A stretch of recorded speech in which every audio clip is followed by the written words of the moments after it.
Всем привет! Вы наверняка замечали, что пятница и понедельник на Форекс — это особые дни, когда наиболее часто можно встретить всякие подвохи, закономерности, какие-то интересные, вы наверняка и сами их замечали, особенности, которые присутствуют именно в эти дни, начало и конец торговой недели. Неудивительно, что с ними связано много стратегий и закономерностей. Одну из закономерностей понедельника использует советник Монтак, причем закономерность это очень и очень эффективная. По евро-доллару винрейт этой стратегии и на тестах, и на нашем мониторинге, по крайней мере на момент записи этого видео, составляет 100%. Да, я не шучу, это не шутка, не разводка какая-то, советник бесплатный, я вам ничего не продаю. Действительно, винрейт 100%, по крайней мере пока что. Прежде чем мы перейдем к обзору советника, хотелось бы выразить благодарность его разработчику, нашему форумчанину с ником Регал. Ссылку на ветку на форуме я размещу под видео, а также благодарность всем, кто у нас на форуме занимался разработкой и оптимизацией сетов для этого советника. Благодаря им мы, собственно говоря, можем использовать его торговлю не только на евро-долларе, но и на других парах. Устанавливается робот по стандартной инструкции. Если вы совсем полный новичок в торговле роботами, рекомендую изучить бесплатный видеокурс Форекс на автопилоте. Это вам поможет понять основы и не задавать глупых вопросов. Тем не менее, в установке есть несколько нюансов. Давайте их разберем. Итак, открываем график М1, перетаскиваем советник, загружаем сет.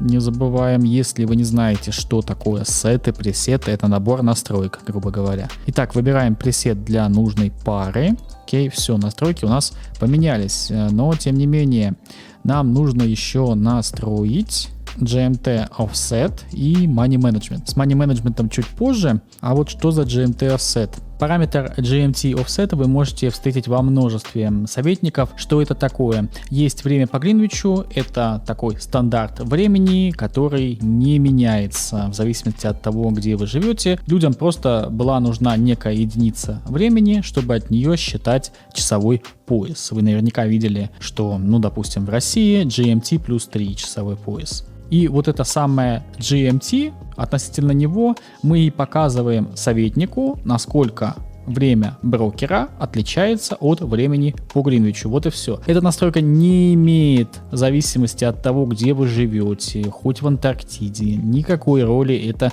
не играет. Зависит только эта настройка от времени вашего брокера, то есть часиков внутри терминала. А именно часиков в окне обзора рынка. Вот видите, где сейчас написано 23:51. Вот именно это время нас и интересует. Итак, нам нужно дать советнику понять, насколько же часики нашего брокера отличаются от времени по Гринвичу. Идем в Google. Google самый обычный. Вбиваем время GMT. Жмем Enter. Нам показывается время по Гринвичу. Даже не нужно никакой сайт переходить. Вот 20:52. Снова смотрим на наши часики у брокера. 23:52. Насколько отличается? Тут 23, а тут 20. На 3 часа. Ура! Мы узнали GMT Offset нашего брокера. Теперь нам нужно дать это понять советнику. Здесь есть функция автоопределения GMT, но она работает не всегда, поэтому на нее не полагаемся. Итак, у нас здесь стоит 2, и при этом включено переход на летнее время. Сейчас лето. Вот. Соответственно, можно либо отключить переход на летнее время и выставить 3, либо оставить переход на летнее время и выставить 2. В любом случае, как проверить, все ли мы правильно установили в рамках времени этого? Нажимаем ОК, вкладка терминал, вкладка эксперты. И вот он нам пишет, что Leave GMT Offset 3. Все, мы добились своего, 3 получили. Вот еще советник нам ругается, что маловато истории.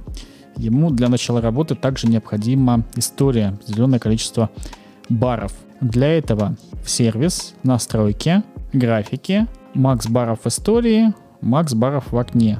Вот здесь побольше поставьте цифры. Вот можете, как у меня, поставить, точно хватит. И жмете ОК. На некоторых брокерах, на Альпари, например, можно загрузить через F2 архив котировок, загрузить котировки, и советник этим удовлетворится. Но на большинстве брокеров архив котировок качается с сервера метаквотов, и они не совсем нам подходят, так как это для тестера, а не для графика котировок. Поэтому мы можем их обновить вручную. Отдаляем максимально график M1. Вот эти вот автопрокрутка, смещение графика к концу должны быть отжаты, чтобы график не возвращался. И мотаем мышкой график. Мотаем. Давайте, вот я отмотал на несколько месяцев. Давайте теперь сменим таймфрейм, чтобы советник пнуть, да, и посмотрим, что он скажет. Вот, history, verified, waiting for the first trading session. Все, он удовлетворился количеством истории. Теперь можно вернуть график к более симпатичному виду, нажать клавишу автопрокрутка и вернуть M1 таймфрейм, чтобы все как полагается. Все, историю мы подкачали вот таким нехитрым способом вручную, и советник у нас готов к работе. Теперь давайте взглянем на стратегию в основе советника, потому что при торговле роботом, хоть и робот торгует за вас, на то он и робот, но все равно хорошо, если вы знаете, почему он открывает те или иные позиции, на основе чего. В советнике реализованы 3 стратегии. Первая. Открываемся в заданное время в понедельник против направления свечи прошлой пятницы. Сегодня у нас вторник, вот среда начнется, и, соответственно, свечка пятницы, вот она, вот это вот. Соответственно, по первой возможной стратегии мы бы просто продавали в понедельник. Кстати, на этой неделе это бы оправдалось. Вторая стратегия похожая, но мы входим против направления свечи прошлой недели. То есть переключаемся на недельный график. И что тут у нас было? Такой доджи какой-то непонятный. Но свеча медвежья технически. Давайте поставим какой-нибудь доллар-франк, допустим, чтобы посимпатичнее. Тут тоже ерунда, конечно, не очень. Бычья свеча мы бы продавали на открытии рынка. Вроде как даже это оправдалось. Суть вы поняли. Торгуем против свечи, недельной свечи прошлой недели. И третья стратегия. Если на открытии рынка в понедельник у нас цена оказывается за пределами тела свечи прошлой пятницы, грубо говоря, видите, вот тут как раз это условие соблюдено, открылся рынок чуть ниже тела. Если бы он открылся где-то вот тут вот, то входа бы не было. Итак, если цена оказывается за пределами тела свечи прошлой пятницы, то входим в направлении в сторону тела свечи. То есть у нас здесь оказалась цена ниже тела свечи прошлой пятницы. Прошлая пятница. Рынок открылся ниже тела свечи прошлой пятницы. Значит, мы входим в направлении тела свечи, то есть покупаем. Вот так это выглядит на другом примере.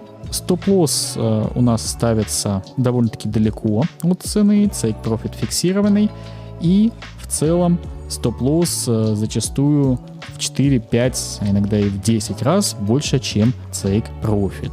Да-да, вы не ослышались. Звучит страшно, согласен, стоп намного больше, чем take-profit, но за счет высокого винрейта, а он у нас по евро-доллару вообще 100%, по другим парам 80-90, за счет высокого винрейта мы остаемся на плаву, причем и с небольшой просадкой. По поводу соотношения цейка к стопу я недавно делал видео, где мы рассматривали этот щекотливый вопрос. Можно ли это назвать торговлей гэпов? Да, в какой-то мере вполне можно назвать это вариацией стратегии торговли гэпов, но почему бы и нет? Просто и эффективно. Можно сказать, что это современный взгляд на торговлю гэпов. Ладно, давайте посмотрим на тесты на истории, как же ведет себя советник на различных парах. Тестируем мы обычно советники лотом 0,1, так как у большинства пар при лоте 0,1 один пункт движения цены, старый пункт движения цены, четырехзнак, примерно равен $1, что позволяет нам условно считать заработанное количество долларов за заработанное количество пунктов. А это удобно для последующего расчета необходимого money менеджмента. А тесты с адским ММ огромным, где money менеджментом, где вы видите нереальные проценты прибыли, какие-то миллионы, это все, как мы понимаем, для продаванов, для того, чтобы парить вам очередной Грааль. Для практической стороны дела полезнее, конечно же, тесты с лотом 0,1 с фиксированным. Все тесты сделаны с качеством моделирования 99%, да, ну, то есть максимально возможным MT4. Итак, евро-доллар с 12 по 21 год, тест, лот 0,1. И что мы видим? Винрейт 100%. Что ж, перед вами Грааль, да, пожалуйста, получите, распишитесь. Фунт. Здесь уже не так все прекрасно, но тем не менее 93% винрейт был достигнут. Доллар-иена. Здесь уже заметно похуже. 83%, пардон, 84%. Это я обратил внимание на короткие именно позиции. Но использование Recovery Mode, об этом хитром режиме money management мы сейчас с вами отдельно поговорим, позволяет оставаться на плаву и в целом получать симпатичную кривую доходности, как видите. А вот доллар-франк, так же как и евро-доллар, дает 100% винрейт.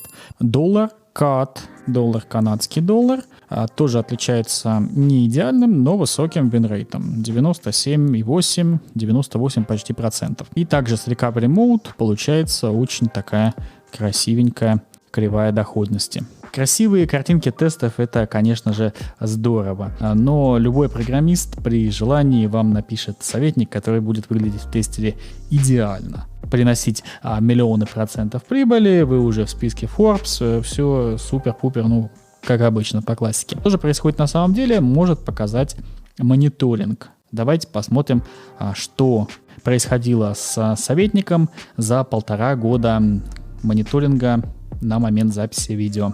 У нас на сайте есть раздел РБ-тест, у нас кучка серверов BPS, на которых мы постоянно тестируем какие-то советники, сеты, различные доработки, что-то снимаем, что-то добавляем. Вот. Ну и, собственно говоря, наблюдаем за советниками, и те советники, которые, ну, хотя бы месяца 3, полгода, ну, обычно я подольше жду, я делаю на них обзоры, те, которые показывают интересные результаты, долгое время достаточно, чтобы считаться стабильными. Итак, у нас Монтак, герой сегодняшнего обзора, советник, работает с 31 мая 2020 года, соответственно, почти 1,5 года уже. И давайте посмотрим, что он тут наторговал. Проценты 70%, но, ребят, я никогда не смотрю на проценты, потому что money management можно установить любой. Я смотрю на кривую доходности. Мы же все-таки тут не в продавцов роботов играем. Кривая доходности у нас весьма симпатичная. Максимальная просадка была 11%, 12%, да, в целом. Что у нас с винрейтом? Винрейт на MyFXBook вот спрятан вот в этой вот зелененько-красной полосочке.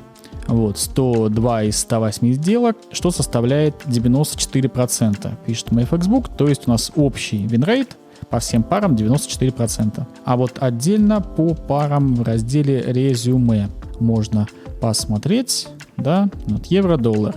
17 сделок, не так много, согласен, да, но 100% винрейт. Доллар-франк не так много, 23 сделки, но 100% винрейт. По фунту 96% винрейт, по канадскому доллару 95% и наихудший, ну как собственно и по тестам, по доллару иене. Что нам это показывает? Нам это показывает, что тесты в целом правдивы и им можно доверять. Потому что зачастую бывает, что у советника тесты прекрасные, идеальные, игральный, успешный успех, а на деле в случае с данным советником, тестом вполне можно верить, на них можно ориентироваться. И это, естественно, плюс. Еще также, что важно на этом мониторинге, то, что были убытки, да, вот те самые, которые превышают прибыль во много раз, и советник из них успешно выбирался и не раз. Да? То есть это нам показывает, что действительно высокий винрейт побеждает плохое соотношение прибыли к риску. Теперь давайте перейдем к блоку настроек советника. Их здесь довольно-таки много, но если вы не разбираетесь, не лезьте. Поменяйте только GMT Offset, загрузите пресет и выставьте Money Management, к которому мы сейчас перейдем.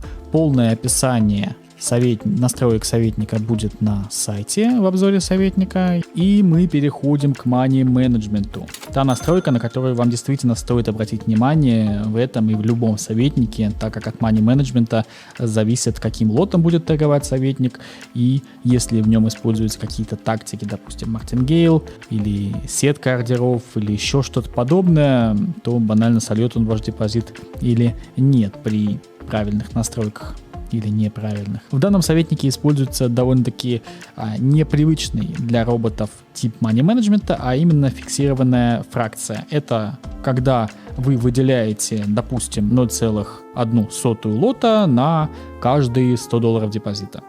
И как только у вас становится $200 депозита, советник торгует лотом 0,2, 300, 0,3 и так далее. Ну а если же снижается, ваш депозит был, допустим, 0,03 лот, при депозите $300 у вас депозит стал $200, то советник будет торговать более меньшим лотом 0,2. Снова повысился депозит, снова повысился лот и так далее. Можно это тоже подкорректировать в настройках и не уменьшать лот при снижении баланса, чтобы было проще выйти из просадки. Но в целом вот такой вот вид money менеджмента.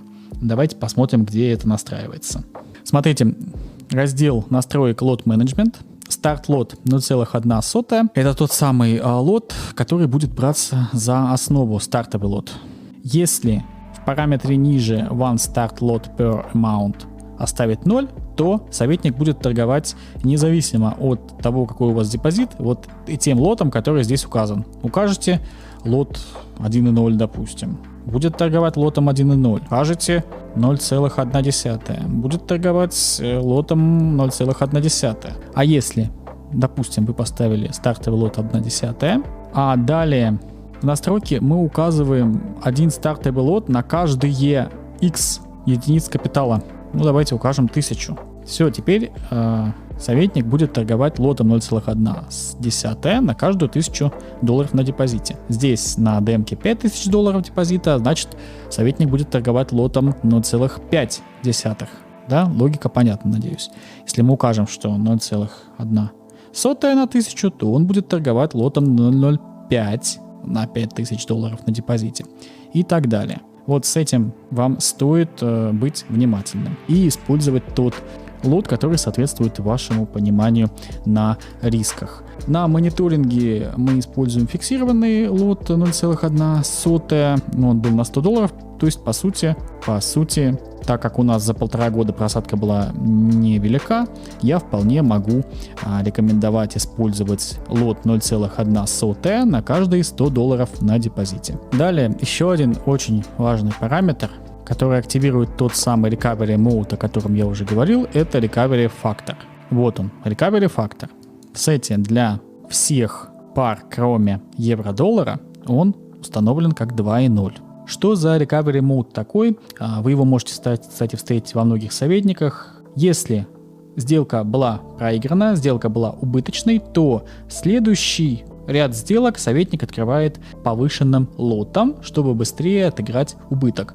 Такая тактика money менеджмента кажется, опять же, опасной, и она таковой может быть, но если у вас очень высокий винрейт, то это оправдано. В случае с советником Монтак винрейт у нас запредельный, сами видели. Итак, Recovery Factor 2.0 означает, что после убыточной сделки советник будет открывать в 2 раза больший лот, пока не отыграется, пока не компенсирует убыток. Так мы проиграли 110 пунктов по фунту, лот 0.01. Следующая сделка снова по фунту. Обратите внимание, это действует именно на ту пару, на которой был убыток. На другие пары не задействуется вот это увеличение лота. Снова фунт 0.02 уже советник торгует. Да? Снова фунт 0.02. Снова фунт 0.02 в прибыль. Все эти сделки. Фунт 0.02. Давайте вернемся. Фунт 0.02. И обратите внимание, следующая сделка. Фунт 0.01. Так как советник отыграл все потери благополучно по данной паре и снова торгует стартовым лотом. Если вас пугает подобная техника, то вы можете отключить ее, выставив Recovery Factor 1. Все, тогда никаких вот этих удвоений лота происходить не будет. Ну что ж, на этом у меня все. Ссылка на скачивание советника, на ветку на форуме и на все, что только можно, будет под этим видео. С вами был Павел, специально для сайта telab.com. Ставьте лайки, подписывайтесь на канал. До новых встреч.